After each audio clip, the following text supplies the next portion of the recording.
it just traumatized me to go to the dentist, so I never went. So I started to lose my teeth. My gums were bleeding and my teeth were starting to fall out. I hadn't been to the dentist probably in 20 years, and that's why my teeth got so bad. And I went to a dentist down the corner, down the hall, and he was amazing. And I needed to have a tooth removed, so he sent me over to Dr. Gedeon. And I can't live like this. I have to do something. What am I going to do? And he says, well, you've got options. You could get just dentures that you're going to put in, and I know I can't do that.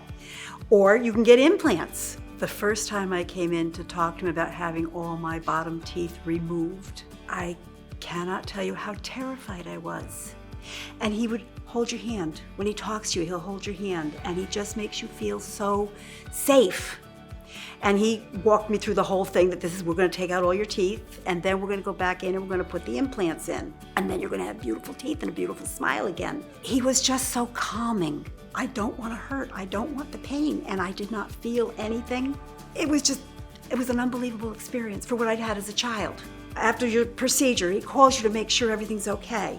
Not his nurses call too, but he calls himself just to make sure, are you okay? Is everything all right? Do you have any pain? It was absolutely the most fantastic. I would go through it again, and now I can smile. But it boosts your confidence so much to be able to smile again.